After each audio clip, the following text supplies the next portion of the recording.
One of the coolest costumes in the Mrs. Hawking series shows up in Part 4, Gilded Cages. And it was not only worn by actor Naomi Ibasitas, but also designed by her. So we took a moment to talk to her about her process of coming up with this look. Warning, however, this involves spoilers for the end of Gilded Cages, so you may want to watch that episode first. Okay, so what is your history and background with creating costumes and doing costume design? Um, so I have a pretty informal training. Um, I come from a community theater background, and so you wear many hats when you do community theater. But I always had a affinity for like costume making and for clothes making. My mom actually is a seamstress herself, and when I was very little, she would make clothes for me. I remember there was a flower girl dress that she made for me for a wedding. Um, and she was the one that taught me how to sew. So I take after my mom in that regard. In my uh, older years, once I learned what cosplay was, that really kind of just snowballed from there, learning how to sew and make clothing. Um, and I was also doing theater, so having um, a fascination for period clothing.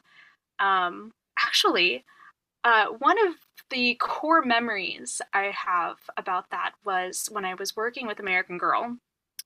And you're a child actor, but I thought they did a really good job about really giving all of um, their younger participants information about what each time period, what was like relevant about the time period, where the costuming choices come from.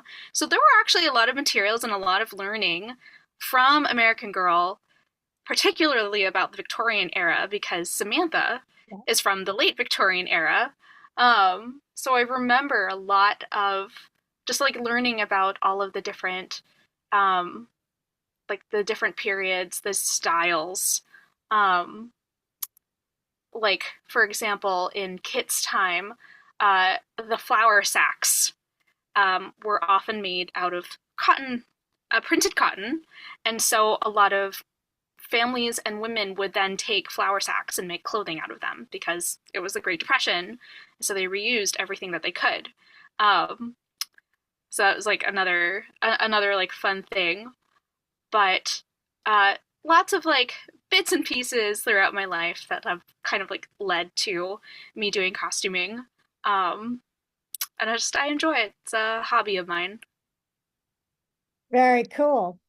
So, you played Madame Malika in starting in Part 4, Gilded Cages, and you created her superhero costume that when her identity is revealed, that's what she's featured wearing. What was your design process for putting this look together? Um, so there are a couple of key things. Um, the first being that story wise, um, we first see her in the play as Mrs. Chowdhury. Um, and we don't know exactly who she is. She's wearing something completely different. It's only fully revealed in the second to last scene, who she really is. And so I was also, there is a fight scene in that particular scene in the reveal. So those were the two like really important factors that I needed to consider when I volunteered to make. And narrative. Yeah. And so I thought the blocking was that when the lights first go up on the stage, you see the figure of Mrs. Chowdhury. Um, and then I really liked this dramatic moment of like she turned and was like, oh no, that's not who we think it is.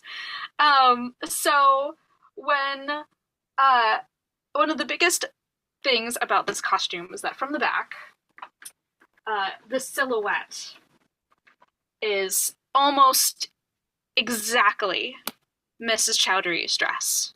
Um, so we see from the back, we've got the sampan, which I can go more into on like the cultural elements of the design as well. But from the back, I actually remade the pattern of the dress. That's so So impressive. you had um, provided Mrs. Chowdhury's dress, which like the pattern thing where you like wrap something in saran wrap, and traced the seam lines and drafted a pattern exactly. So the top part, like the bodice of this, save for the actually I think even the collar is very similar. Um, not it's not exact, but it's very similar. It is almost as close of an exact copy as I can get to Mhm. the bodice of Mrs. Chowdhury's dress, so that um, the effect was there. Where like as soon as you saw her, we're like, oh, that's Mrs. Chowdhury. Oh no, it's not. Wow. And picked like a brocade that was in the color scheme, but very contrasting, very different look from the dress. And then the other big thing was since I fight in this, we've got uh, we've got split skirts so that I can move. Although for the filming, I ended up the front pieces are pinned up underneath the sampan to make doubly sure that I don't trip on them. But I think in uh, part 5 I let them down. Mhm. I was really impressed with how you took, that Victorian silhouette, which, has kind of that restricted, staid kind of vibe to it, and translated it to something that you could move freely in. That, like, balancing those two elements was really cool. And then with the textural difference, as soon as you turned around, it really drove home. It's like, oh, this is who you think it is, but it's also not who you think it is. Yeah, I think a lot of that inspiration for what to do with the skirts comes from the research that I did on cultural clothing. So with Malaga being from Singapore, um, there are a lot of like cultural influences on that island. Malay is one of the biggest ones, but you also have a lot of Chinese cultural influence as well as Indian. So I actually took, this isn't fully Malay. I took bits and pieces. Um, so the front and the jacket itself is designed off of like a Chinese cheongsam. So you've got the collar, you've got like the center uh, opening with the frog closures, but we see and we I wear the sampan as Mrs. Chowdhury as well. Um, the sampan is part of a um, traditional and daily Malay wear.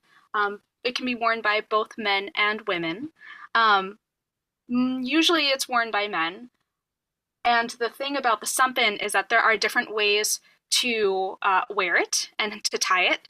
It is actually just a really large sarong that is like in a closed loop, so the ends are sewn together. Um, Usually. Uh, and there is a like common way to wear it, which we see Mrs. Chowdhury wear, which is essentially just you pleat it and then you fold it over itself so that it stays. There's then a warrior way to wear it, which is to knot it at the top so that the bottom of it stays a little bit more open. With the common way to tie it, um, it's a little bit more restrictive, it's a little more tight fitting because you're pleating it so that it fits over your hips. But this leaves, knotting it at the top leaves the bottom open so you can move in it. And you reversed it, right? Like you had the dark side out when she was in the Chowdhury Yes. disguise and the red side out as a nod to when we last saw Malika as a young woman in red. So it's definitely one of the benefits to like the common way of tying the sampan, where it needed. I'm a small person. It needed to be pleated. So in the pleat, I hide as the red as much as I can. And then once we have her in her blue superhero suit, I feature the red in the front. I really like that, how you use that to deliver both. I like to say it's both diegetic in that it's, within the world of the story, and it tells us something about her life, how she grew up in a very multicultural society and then traveled the world and was in all these different places. And you can see that in her dress, but it also is semiotic in that it sends messages to the audience about how we're supposed to understand her.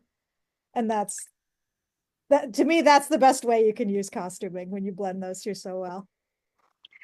Yeah, it was a lot of fun coming up with this. There was a lot of research that kind of like went into it about all of the like different styles of cultural dress and traditional dress. Um, and it was a lot of fun putting this together.